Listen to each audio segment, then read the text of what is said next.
Hi everyone, welcome back to our YouTube channel अंग्रेजी से हिंदी तक।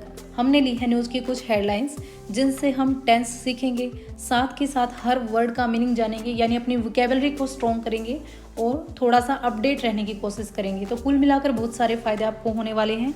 तो चलिए शुरू करते हैं वीडियो को बिना देरी किए। तो हमारी फर्स्ट हेडलाइन जो यहाँ पर दी गई है उसे देखते हैं। सबसे पहले हम हेडलाइन में टेंस को पहचानने की कोशिश करते हैं और टेंस की पहचान हो जाएगी हमें मेन वर्ब से, जो कि डायरेक्ट सब्जेक्ट के बाद मिलता है। इसमें जो वर्ब यूज हुई है वो वर्ब की सेकंड फॉर्म का यूज़ किया गया है, यानी ये जो हमारा टेंस है ये पास्ट इंडेफाइनाइट टेंस में है, क्योंकि पास्ट इंडेफाइनाइट टेंस की पहचान होती है सब्जेक्ट के बाद तुरंत वर्ब की सेकंड फॉर्म का यूज होता है। तो यहीं से हमें पता चल जाता है कि जो हेडलाइन है हमारी पास्ट इंडेफाइनाइट टेंस में है।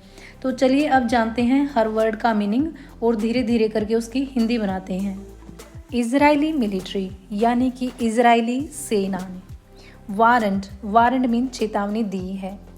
गाजा सिटी रेजिडेंट्स, गाजा शहर के निवासियों को, रेजिडेंट्स मीन होता है निवासी, यानी गाजा शहर के जो निवासी हैं उनको इजरायली सेना ने चेतावनी दी है। टू इवैक्यूएट मीन होता है खाली करना। इवैक्यूएट मीन होता है खाली करना। साउथ दक्षिण की ओर, यानी वे उस जगह को खाली करके दक्षिण की ओर निकल जाएं। बिफोर इससे पहले। बॉम्बिंग यानी बमबारी हो। अ टॉल टावर एक ऊंची बिल्डिंग पर बमबारी हो, यानी कि इजरायली सेना ने गाजा शहर के लोगों से कहा है कि वे जल्दी से दक्षिण की ओर चले जाएं, क्योंकि जो सेना है वो एक ऊंची इमारत पर, ऊंची बिल्डिंग पर, टॉल टावर से मतलब है ऊंची बिल्डिंग, यानी उस पर वो बम गिराने वाली है। तो इसमें जो वर्ड्स मीनिंग थे ध्यान देने लायक। वारन मीन होता है चेतावनी देना। रेजिडेंट्स मीन होता है निवासी। इवैक्यूएट मीन होता है खाली करना। बॉम्बिंग मीन होता है बमबारी। तो चलिए देखते हैं हमारी नेक्स्ट हेडलाइन को।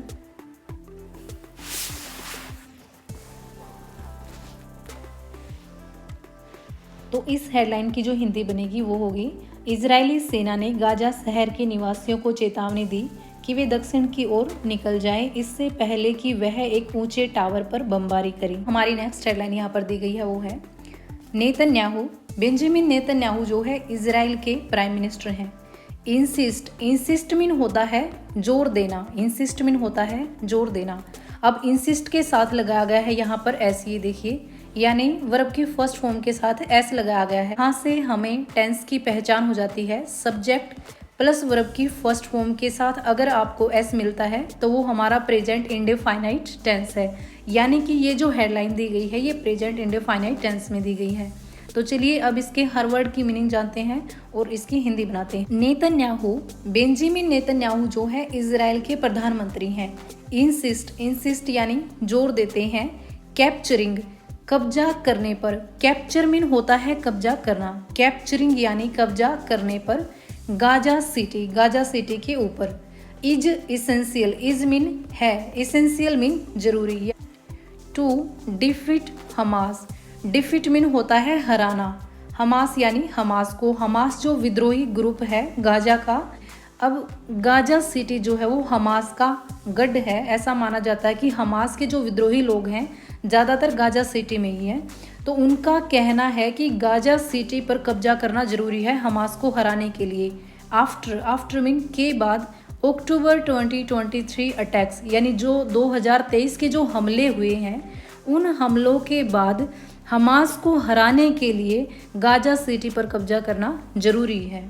इस हेडलाइन की जो हिंदी होगी वो होगी, नेतन्याहू जोर देकर कहते हैं कि गाजा शहर पर कब्जा करना हमास को हराने के लिए जरूरी है अक्टूबर 2023 के हमलों के बाद। आज की हमारी लास्ट हेडलाइन है वो है इजरायली फोर्सेस यानी इजरायली सेनाओं ने लॉन्च्ड मीन होता है किसी चीज़ को अंजाम देना या फिर शुरू करना। हैवी अटैक्स, हैवी यानी भारी, अटैक्स यानी हमले। Israeli forces launched heavy attacks on Gaza, on mean पर, यानी जो इजरायली फोर्सेस है उसने गाजा के ऊपर भारी हमले किए। सबरब्स, अब सबरब्स क्या होता है, जो बाहरी इलाके होते हैं, यानी गाजा शहर के जो बाहरी इलाके हैं उन पर हमला किया। टू कैप्चर, कैप्चर का मीनिंग पहले भी आ चुका है, कैप्चर मीन होता है कब्जा करने के लिए, द सिटी शहर के ऊपर। सेज नेतन्याहू, सेज मीन कहना है, नेतन्याहू का यानी बेंजामिन नेतन्याहू का। इजरायली सेना ने गाजा के बाहरी इलाकों पर भारी हमले किए ताकि शहर को कब्जे में लिया जा सके, ऐसा नेतन्याहू का कहना है। आज की वीडियो में सिर्फ इतना ही, मिलते हैं नेक्स्ट वीडियो में। Thanks for watching.